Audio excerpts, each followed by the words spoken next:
mungkin bisa menceritakan ya sebelum perjalanan Mas Aryo ini sebagai informasi salah satu alumni GFM. Oh iya. Ya. Tahun berapa ya? Tahun 2013 Pak. Nah, Saya lulus 2017 GFM angkatan 50. Oh, angkatan 50 ya.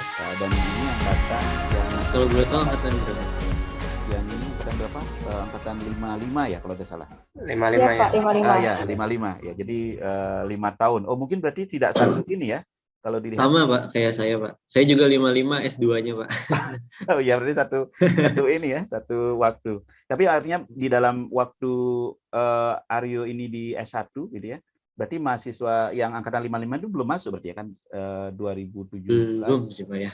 Kan angkatan 50 ya? Ya, belum. Ya. Belum ya, angkatan 50. Karena saya 50. Baru kelas 2 SMA ya kalau ada.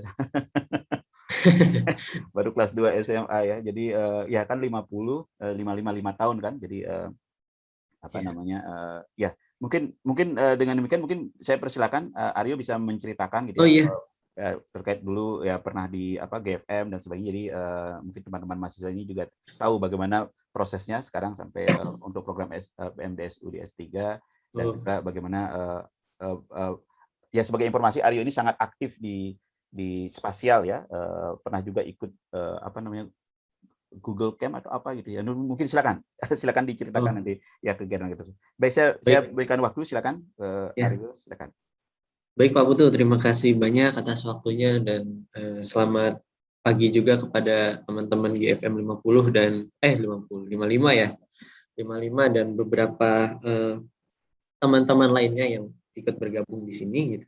Perkenalkan sebelumnya tadi sebagaimana yang disampaikan Pak Putu, saya Aryo Adi Condro. Saya di sini alumni GFM angkatan 50 ya. Dan sebenarnya dulu saya di GFM itu penelitian terkait dengan hidrologi gambut bersama Pak Idung, dibimbing Pak Idung dan Pak Hidayat Pawitan. Dan kebetulan selepas saya lulus, saya banyak bekerja di bidang kehutanan, baik kehutanan, terutama kehutanan konservasi gitu. Nah, sehingga ketika ada kesempatan tahun 2018 kalau nggak salah, pada saat itu ada pembukaan beasiswa PMDSU, itu saya coba apply dan ternyata memang ya jalannya saya di sana gitu Pak. Dan saat ini bukan berbelok dengan jalurnya GFM juga gitu. Karena di konservasi pun sekarang saya juga masih mempelajari iklim ya, terutama bagaimana respon si spesies yang ada di Indonesia ini merespon terhadap perubahan iklim yang terjadi dan juga deforestasi gitu, sehingga masih relatif relate lah dengan apa yang sekarang ini saya jalani dan dulu gitu. Ya, jadi masih terkait ya dengan jalurnya di GFM. Tapi kan di dalam penelitian yang dilakukan sekarang juga masih memanfaatkan ilmu iklim ya. Kalau misalkan dari topik yang dibahas oleh Aryo ini kan masih memanfaatkan jadi memodelkan tentang sebaran dari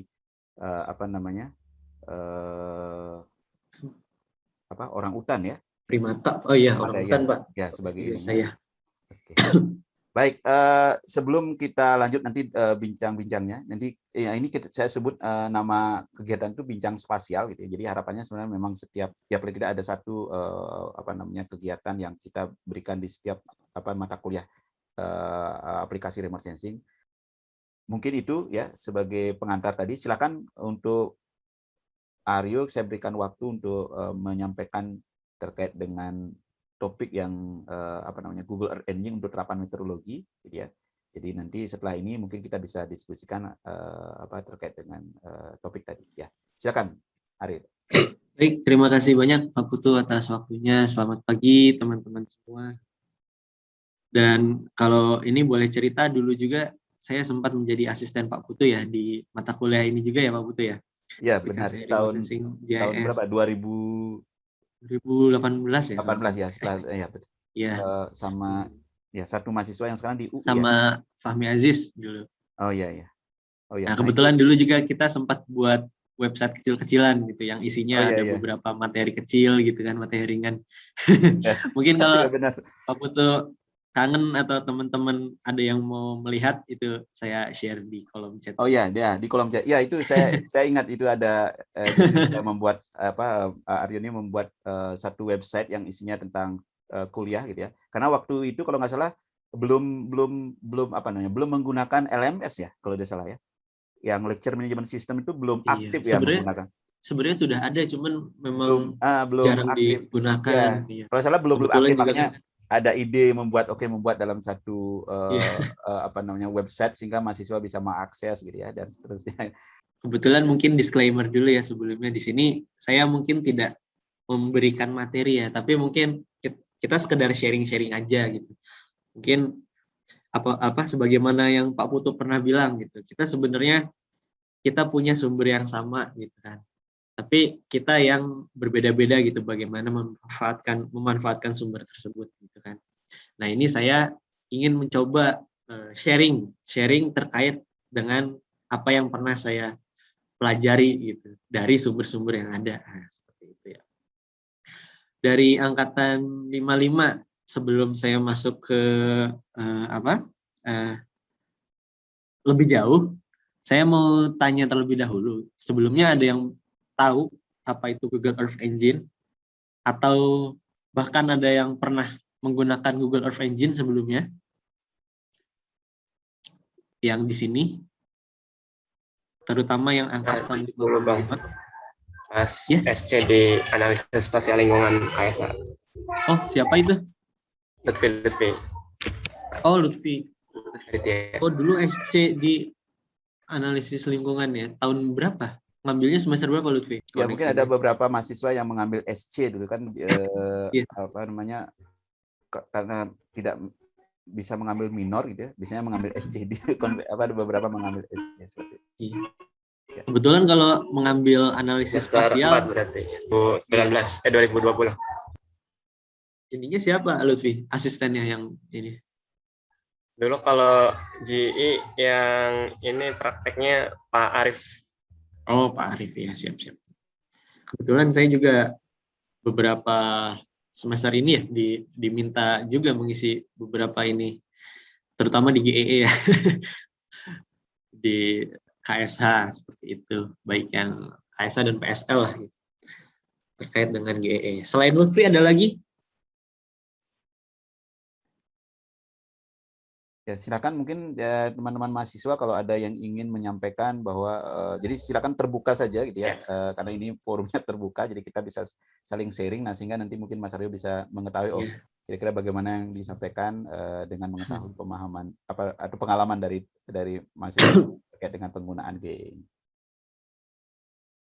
Lutfi coba karena mungkin yang saya lihat ini Lutfi yang baru memperoleh ini ya informasi terkait dengan GEE lumayan mendalam. Coba yang Lutfi tahu terkait GEE ini apa, Lutfi? Kasih tahu teman-temannya. Ya, ini hanya pemahaman sekilas ya Bang terkait Iya, nggak GE. apa-apa. Apa namanya Google Earth Engine ya, suatu platform untuk membantu tentunya lebih mempermudah kaitannya untuk apa ya pengambilan citra, download citra, kemudian juga untuk ya pengolahan citra gitu tanpa di desktop itu di aplikasi desktop atau terinstall di komputer.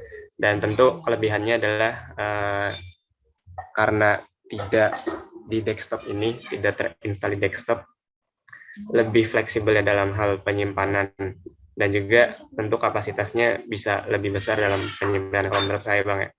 Karena yaitu ada sistem cloud ininya penyimpanannya langsung dari cloud-nya itu dan tentunya banyak fitur-fitur yang bisa diimprove lah lebih dari yang ada di desktop. Itu sih Bang, sepemahaman dulu. Oke, terima kasih Lutfi atas pemaparannya. Jadi seperti yang dibilang Lutfi ya, jadi Google Earth Engine ini berbeda sama Google Earth yang biasa kita tahu untuk melihat penampakan bumi yang relatif detail gitu. ini jauh lebih dari itu gitu. Jadi Google Earth Engine ini adalah suatu platform dengan skala global. Jadi yang menyediakan beberapa data Earth Science, dia bilangnya data GIS maupun data citra satelit maupun data olahan dari citra satelit yang sudah menjadi level 2, level 3 dan seterusnya di dalam satu sistem gitu. Dan selain dia sebagai portal data, kita pun bisa melakukan analisis secara langsung. Yang biasanya kita melakukan analisis itu menggunakan apa, teman-teman biasanya kan mungkin di meteorologi satelit menggunakan IR Mapper atau ArcGIS ya, atau AirDAS. Nah, di sini ini kita bisa langsung melakukan analisis menggunakan aplikasi hanya browser saja gitu. Nah, itu yang menjadi apa ya, keunggulan lah saat ini mengapa GEE ini banyak digunakan gitu.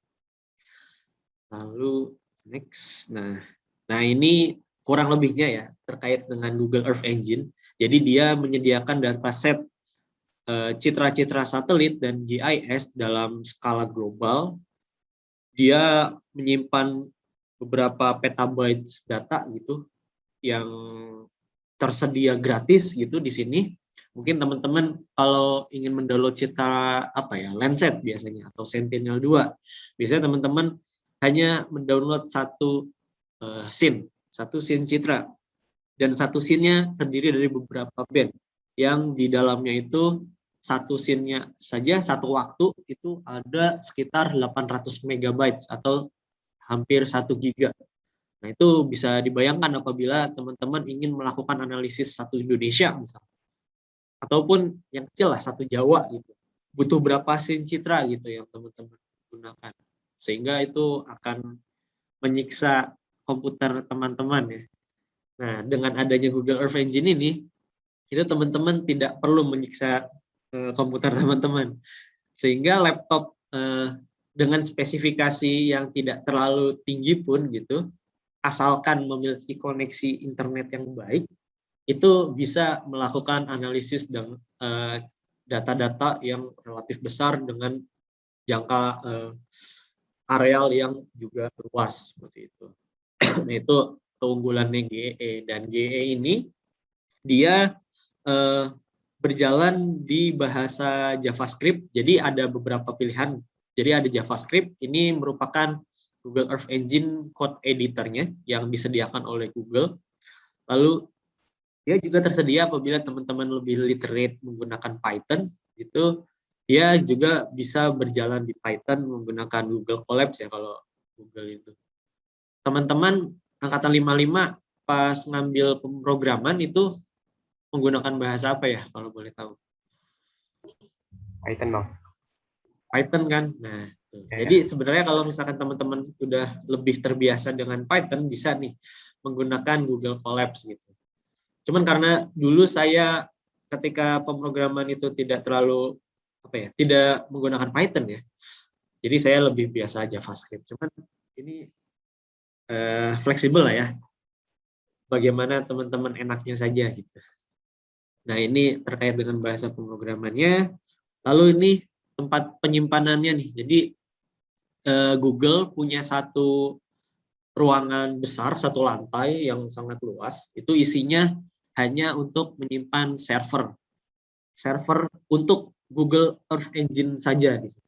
Jadi kalau misalkan teman-teman melihat di Google itu mungkin sebesar CCR lah ya, sebesar CCR, isinya hanya menyimpan server saja, menyimpan disk untuk GEE saja, dan ini untuk GEE nih, belum untuk YouTube, belum untuk Google, belum untuk aplikasi Google yang lain lah gitu. Jadi bisa dibayangkan ini betapa banyaknya ya investasi Google untuk Google Earth Engine ini ke depannya. Nah, ini beberapa data yang familiar ya dan biasa digunakan di dalam Google Earth Engine. Dia salah satunya ada data multispektral seperti Landsat dan Sentinel-2, dan ini keunggulannya dia sudah tersedia data Landsat yang sudah dikoreksi secara atmosferik dan radiometrik ya. Jadi berbeda apabila kita mengunduh di USGS yang dia sepertinya masih dalam bentuk digital number ya, dan apabila ingin melakukan koleksi hingga level 3 atau level 2 itu harus on demand kalau nggak salah. Nah, kalau di Google Earth Engine ini dia sudah tersedia hingga tingkat surface reflectance, baik itu Landsat maupun Sentinel-2 yang multispektral kebanyakan sudah tersedia. Sehingga ini akan memudahkan kita untuk melakukan proses lebih lanjut dan tidak dihabiskan waktu kita untuk melakukan pre-processing data. Nah, ini salah satu keunggulannya juga. Lalu juga tersedia data-data MODIS ya. Jadi sebagaimana yang kita tahu, MODIS ini dia hyperspektral dan dia banyak sekali ya bandnya. Ada land surface temperature, ada albedo dan lain-lain. Ini bisa dieksplor dan dilihat di data katalog Google Earth Engine. Selain itu ada beberapa data radar juga seperti Sentinel-1, lalu ALOS Pulsar, lalu kalau nggak salah ada ISAT dan GLASS juga, itu terkait dengan LIDAR ya kalau nggak salah. Itu juga tersedia di sini. Dan juga ada beberapa data level lanjut. Jadi hasil analisis dari citra-citra yang ada gitu, dari analisis MODIS, analisis dari Landsat. Ini seperti data land cover, lalu ada data biomass, ada data global surface water. Nanti kita coba perlihatkan satu-satu. Dan juga yang mungkin terutama ya di GFM ini, dia juga menyediakan data cuaca dan iklim. Nah, seperti itu. Jadi kalau kita lihat, dia ada lebih dari 200 public datasets yang tersedia di dalam Google Earth Engine. Ada 5 juta lebih scene atau citra scene ya, grid citra itu, dan lebih dari 4.000 citra baru itu diupdate setiap harinya di dalam Google Earth Engine.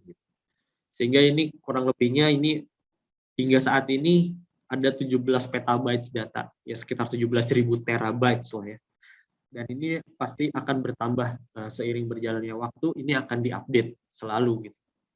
Jadi ketika saya awal belajar Google Earth Engine ini, dia masih belum terlalu banyak juga ya dataset yang masuk ke dalam sini.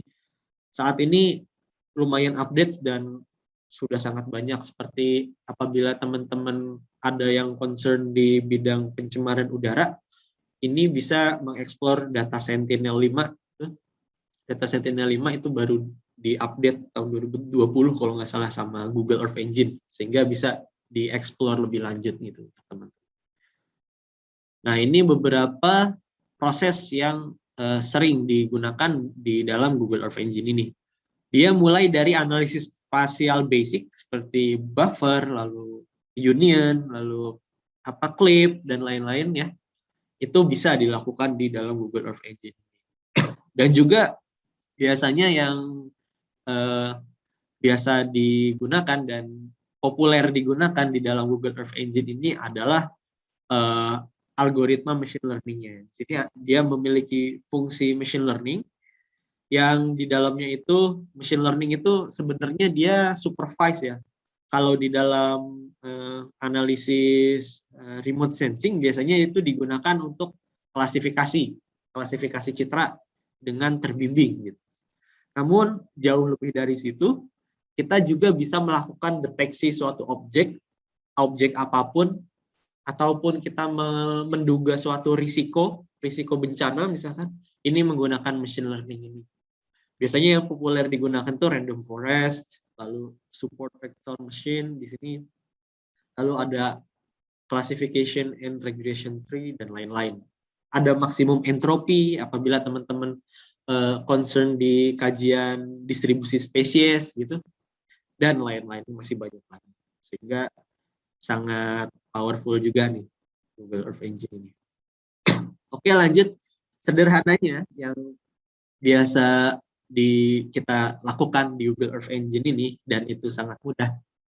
Nah, biasanya teman-teman apabila ingin melakukan analisis klasifikasi, nah ini kalau di bidang saya, karena sekarang saya ada di kehutanan, di mana di kehutanan ini sangat concern dengan informasi yang ada di bawah permukaan, di bawah troposfer, sehingga awan ini menjadi salah satu apa ya, bukan hambatan lah ya, hambatan yang sangat besar gitu untuk mengetahui informasi apa yang ada di dalam di bawah permukaan tersebut gitu. Mungkin berbeda dengan teman-teman di GFM. Mungkin teman-teman di GFM yang apa ya, yang concern gitu, malah ingin mendeteksi mana saja sih awan, tutupan awan yang ada di Kalimantan misalnya. Nah, namun apabila teman-teman ingin melakukan analisis permukaan, maaf, misalkan ingin mengetahui albedo permukaan, suhu permukaan, lalu apalagi biasanya. Kalau dulu di meteorologi satelit mungkin menduga sensible heat, lalu latent heat, flux, lalu ada radiasi neto ya. Itu akan sangat nilainya itu sepengalaman saya dulu ya, itu akan error apabila ada awan di situ. Pasti teman-teman kalau masih ingat di meteorologi satelit pasti pernah menemukan radiasi neto yang nilainya minus gitu. Nah, itu biasanya karena awan tuh, karena awan atau karena haze. Nah, dengan Google Earth Engine ini kita bisa melakukan cloud masking dan memilih kualitas pixel yang baik pada periode waktu tertentu dengan cepat sekali. Nah, ini kalau misalkan nanti mungkin ada praktikum atau teman-teman bisa ngelihat di YouTube atau gitu, itu dia bisa langsung sangat cepat mengambil kualitas pixel yang paling baik dari periode waktu si citra tertentu gitu, misalkan tahun 2020 atau tahun 2019 itu dengan sangat cepat gitu. Jadi lupakanlah kita mendownload beberapa scene citra, lalu kita cloud masking dulu si awannya, lalu kita gabungkan datanya. Itu mungkin akan memakan waktu ya apabila kita mengerjakannya di ArcGIS. Namun apabila di Earth Engine ini bisa sangat cepat. Nah, ini kenapa sih kita sekarang banyak beralih ke Google Earth Engine? Yang pertama banget ini karena dia memiliki skala global gitu. Jadi kalau teman-teman pernah mendengar ada Global Forest Watch yang isinya itu ada data tutupan hutan ya, data hutan sedunia, di mana ada dinamikanya di sana, ada kehilangan hutan setiap tahun ya. Informasi tersebut itu dibangun atau dikembangkan oleh teman-teman di UMD ya, di University of Maryland di Departemen Geografi. Nah, itu menggunakan citra Landsat. Itu bayangkan apabila data citra Landsat satu dunia mereka himpun lalu mereka buat satu informasi baru yaitu data global forest change gitu. Nah, itu dan sekarang ini sangat berguna dan papernya itu banyak disitasi banyak orang gitu di belahan dunia manapun. Sehingga ini sangat-sangat sangat-sangat informatif juga nih datanya. Dan dia ini membangunnya ini menggunakan Google Earth Engine seperti itu. Pernah ada ini juga kajian juga ya. Jadi apabila si Global Forest Watch, data Global Forest Watch ini diproses menggunakan PC biasa, PC desktop biasa dengan requirement yang minimum, yang minimum requirement, itu membutuhkan waktu saya lupa, pokoknya kalau nggak salah berapa waktu gitu, pokoknya itu pas masa kejayaan Turki Ottoman itu ada beberapa raja dan itu waktu yang dibutuhkan gitu. Jadi sangat-sangat lama, berapa ratus tahun gitu. Sedangkan di Google Earth Engine untuk membangun satu data global ini kalau nggak salah hanya 4 jam mereka melakukan analisis tersebut. Sehingga itu sangat efisien sekali. Lalu selain itu kalau teman-teman juga pernah mendengar ada data Global Surface Water Occurrence. Jadi ini merupakan data dinamika air permukaan. Sepertinya dia fokus di fresh water. Nah, itu dibangun oleh Joint Research Center-nya European Union tahun 2016. Ini juga dilakukan di Google Earth Engine analisisnya. Selain itu ada Global Travel Times. Jadi dia peta yang menunjukkan nilai aksesibilitas dari suatu negara ke pusat-pusat perkotaan gitu. Jadi ini juga dibuat di Google Earth Engine. Lalu yang kedua ini tadi karena dia berbasisnya cloud ya, prosesnya itu kita menggunakan cloud tanpa mempertimbangkan prosesor yang ada di PC kita dan lain-lain, dan dia itu gratis, sehingga ini sangat efisien gitu. Lalu dia tersedia banyak sekali online public data yang ada di dalam si Google Earth Engine, dan selain itu kita juga bisa mengupload data kita sendiri. Misal kita punya data batas IPB gitu, batas kawasan IPB. Google kan tidak memiliki batas IPB ya. Nah ini kita bisa, misalkan kita hanya ingin melakukan kajian di IPB saja, ini bisa kita mengupload data kita sendiri, baik itu shapefile maupun raster. Raster juga bisa. Misalkan teman-teman punya data drone gitu, lalu ingin melakukan analisis machine learning tapi menggunakan GEE, itu juga bisa dilakukan. Lalu ini ada beberapa proses yang biasa dilakukan di Google Earth Engine gitu. Ini juga kita bisa membuat satu web GIS ya, web GIS application sederhana hanya dengan men-share code yang ada yang sudah kita buat di Google Earth Engine gitu. Namun mungkin perlu ada pengetahuan lebih terkait dengan user interface ya. Jadi pemrograman untuk user interface dan front end mungkin perlu banyak ngulik di situ gitu. Kita juga bisa melakukan sharing kode, lalu misalkan itu ada tugas kelompok, tugas project, lalu ada beberapa kita ingin melakukan itu, membuat project tersebut di Google Earth Engine dan melibatkan beberapa orang, itu kita bisa sharing kode bersama sehingga nanti untuk mengedit, menambahkan, dan itu di satu lembar yang sama kita melakukan kolaborasi di situ, gitu bisa. Lalu kita juga bisa yang tadi mengimport ya atau mengupload data kita sendiri, dan juga kita juga bisa mengekspor. Misalkan kita sudah melakukan analisis tertentu, lalu itu kita ingin ambil, saya analisis lebih lanjutnya ingin di ArcGIS saja lah atau di QGIS saja lah, itu juga bisa kita lakukan gitu dengan mengekspor data kita. Nah, oke. Selanjutnya, nah ini interface-nya yang kurang lebihnya seperti ini secara umum. Ini yang saya tunjukkan ini adalah interface yang code editor. Jadi dia yang berbasis bahasa JavaScript. Nah, ini kurang lebihnya seperti ini interface-nya. Di sini ada base map, di mana base map tersebut akan menampilkan data yang kita visualisasikan atau hasil-hasil analisis yang sudah kita hasilkan, ini akan muncul di sini. Lalu di sini juga ada workbook-nya di sini.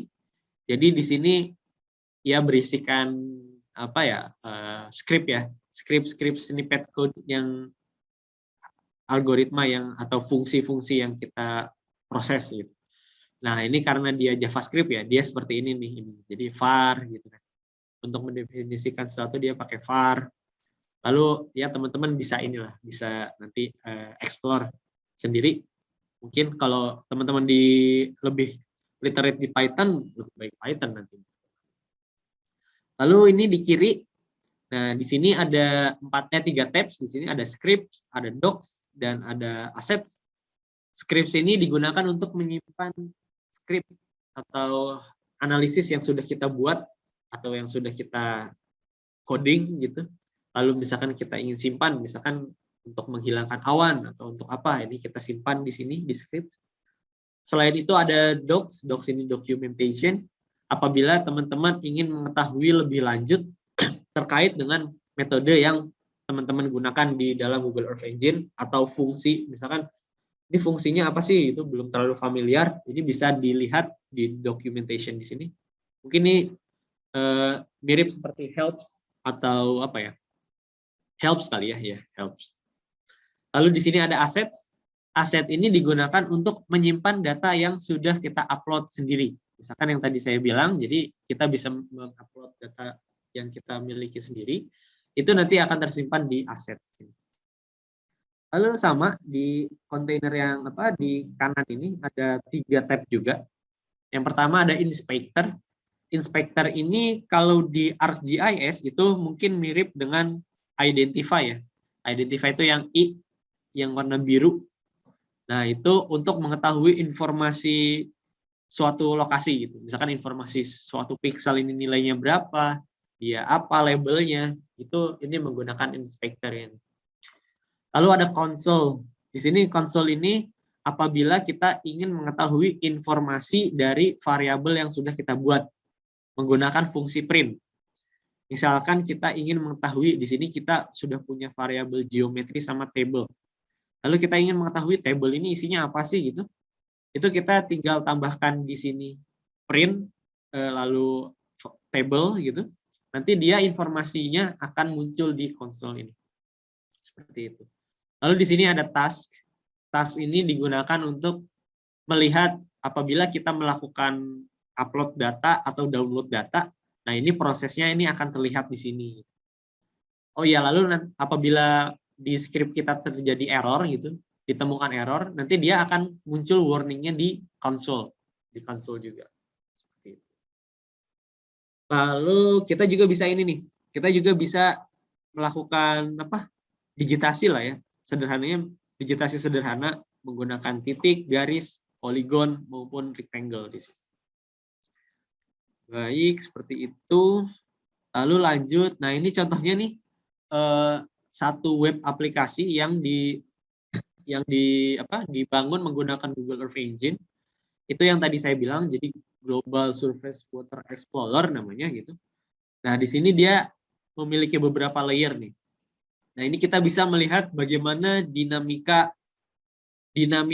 perubahan air ya, air permukaan. Ini saya kasih contoh di Taman Nasional Danau Sentarung di Kalimantan Tengah kalau nggak salah, atau Kalimantan Barat ya, saya lupa. Kalimantan Tengah nih. Nah, ini seperti ini nih. Jadi yang merah ini dia dalam periode 89 hingga 2020 ini dia berkurang nih. Dia berkurang, yang merah-merah ini ada pengurangan air gitu.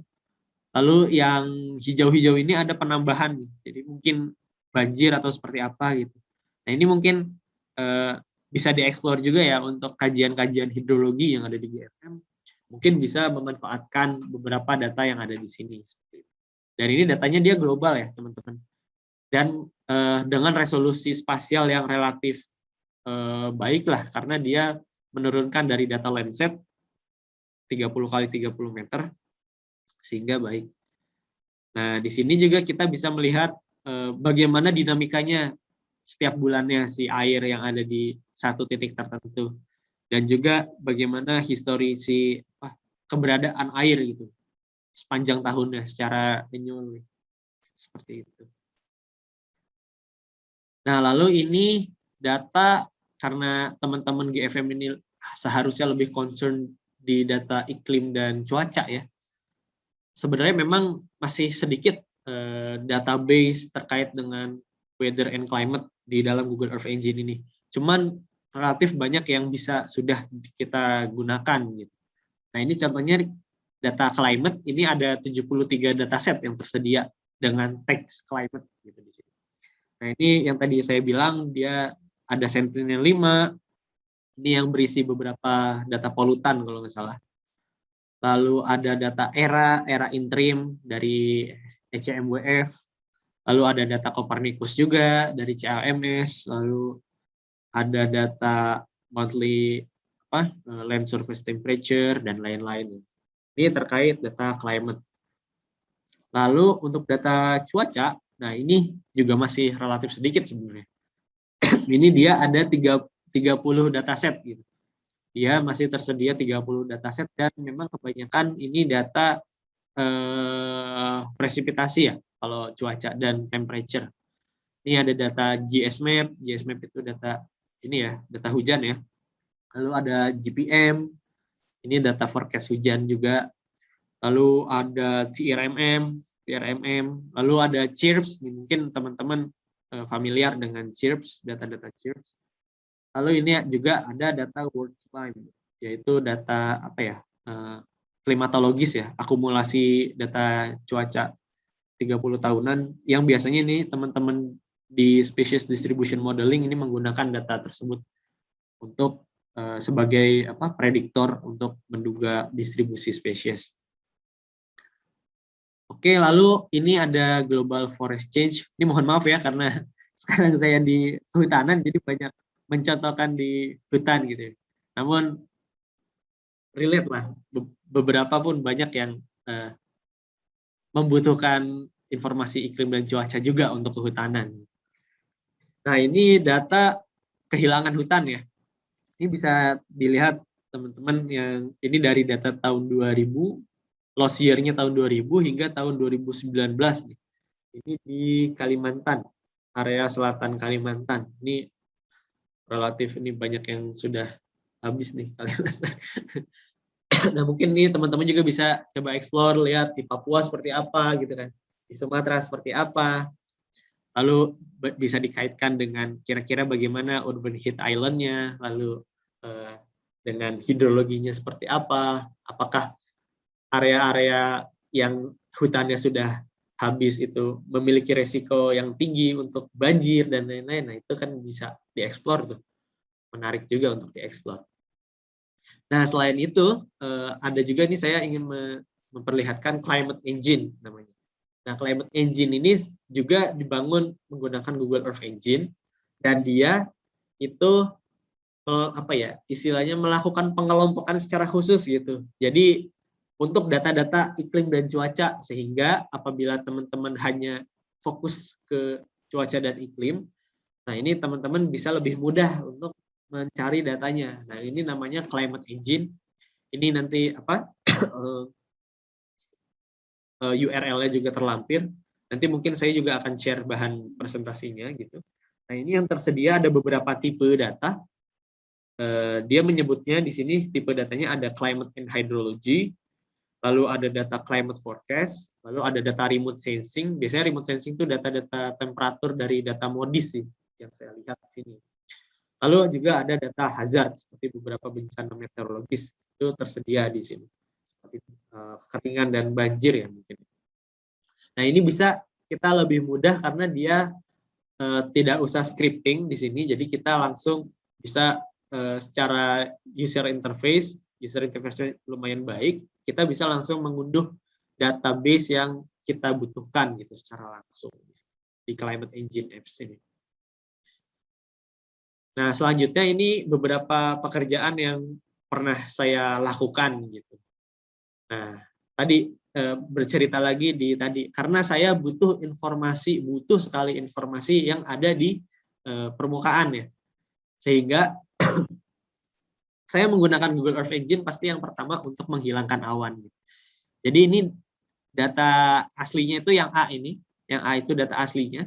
Ini data Landsat kalau nggak salah, data Landsat. Ini saya ingin menghilangkan awannya pada periode tahun 2020 kalau nggak salah. Ini untuk penelitian saya. Nah, ini yang B ini setelah kita melakukan proses cloud removal dan kita sudah memilih pixel yang dengan kualitas yang paling baik di dalam GEE. Nah, ini hasilnya seperti ini. Ya, relatif memuaskan lah ya. Jadi di sini juga tidak, walaupun masih ada sedikit haze terlihat di sini, namun dia cenderung lebih akan representatif untuk melihat permukaan, informasi yang ada di permukaan. Nah, saya di sini menemukan permasalahan kedua gitu. Mungkin kalau teman-teman di Medset belum familiar dengan koreksi topografi ya. Nah, ini kalau kita di kehutanan ini sangat concern dengan koreksi topografi ini, karena rata-rata kita menggunakan data remote sensing itu untuk mengetahui informasi yang ada di hutan.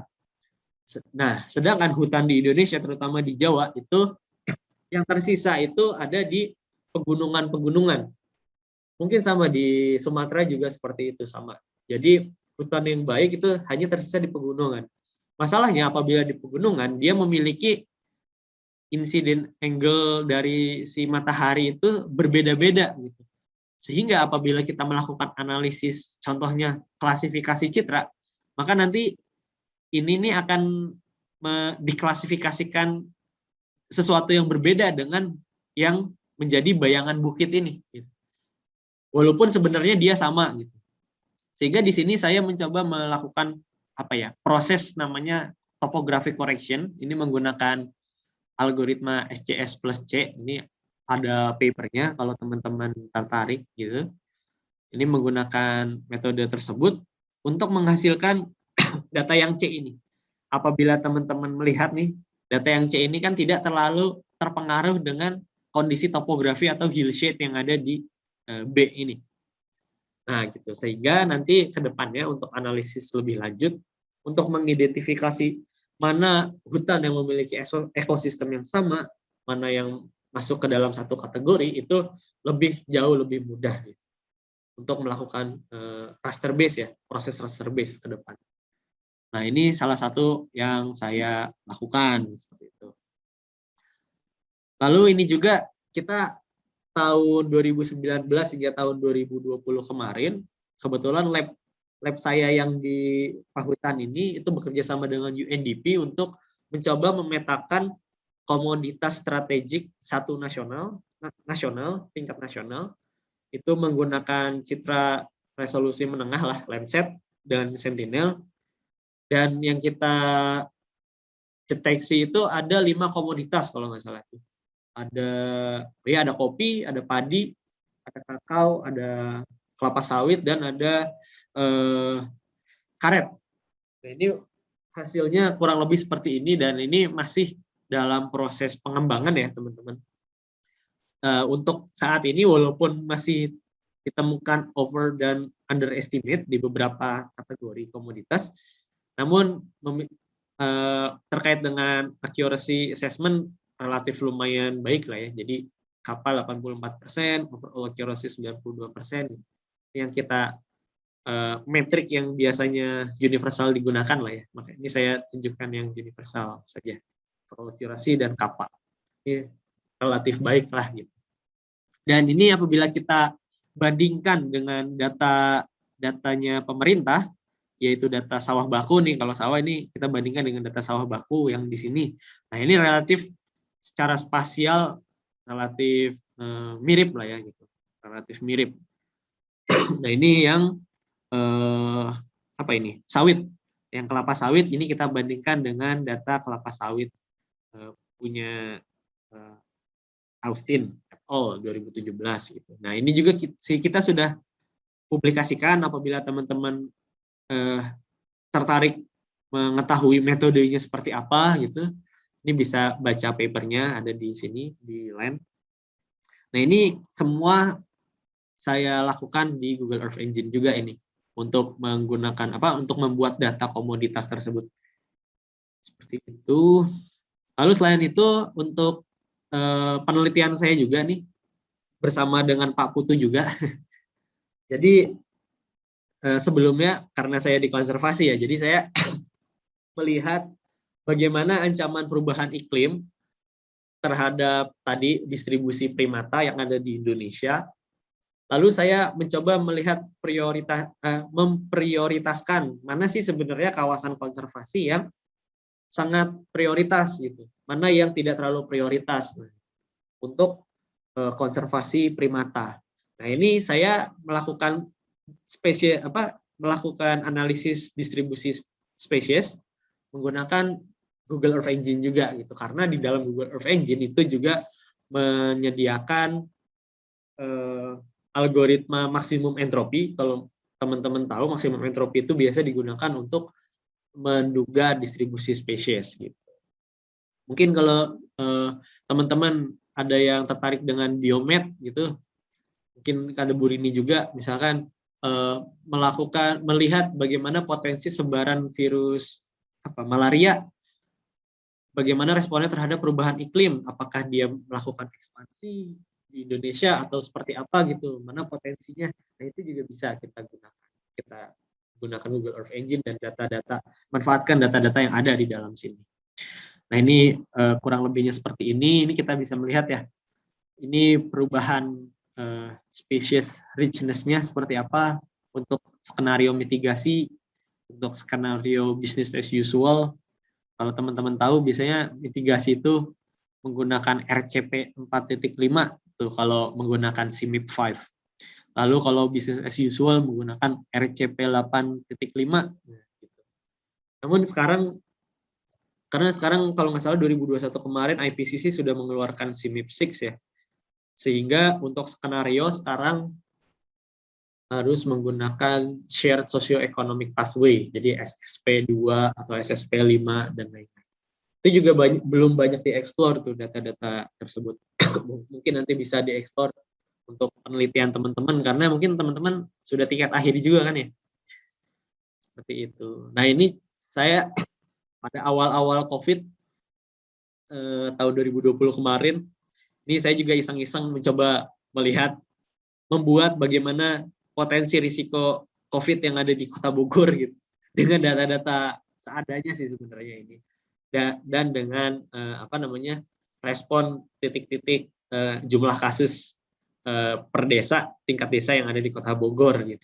Ini saya menggunakan data-data yang tersedia di Google Earth Engine, dan juga menggunakan algoritma yang ada di Google Earth Engine untuk membuat ini potensi resiko penyebaran COVID. Nah ini bisa dilihat. Ini juga saya bisa langsung membuat web GIS application-nya secara langsung seperti ini. Gitu. Ini juga lumayan. Kalau teman-teman jago di user interface nih bisa lebih bagus lagi nih membuat seperti ininya interface-nya. Nah lalu kalau teman-teman tertarik ya, jadi Google Earth itu setiap tahunnya itu punya acara namanya Geo for Good User Summit. Itu setiap tahunnya biasanya apabila tidak pandemi itu dilaksanakan di Google. Nanti sayangnya tahun 2020 dan tahun 2021 ini karena pandemi itu Google Geo for Good User Summit ini dilaksanakan secara online. Namun nanti apabila teman-teman tertarik nih ingin mengikuti bootcamp ini nanti akan saya share juga URL-nya di kolom chat nanti, tapi ya ini deadline-nya 15 Oktober. Jadi nanti teman-teman hanya isi form aja gitu. Mengapa kalian tertarik, apa ide yang kalian miliki gitu untuk interest-nya kalian gitu, ilmu yang sedang kalian tekuni menggunakan Google Earth Engine maupun beberapa aplikasi Google lainnya seperti itu.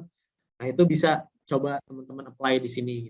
Kebetulan ketika 2018 dulu itu belum ada pandemi ya melanda, sehingga ini masih dilaksanakan secara offline gitu. Sehingga kita bisa jalan-jalan nih ke Google pusat di Sunnyvale ya, di Silicon Valley, California.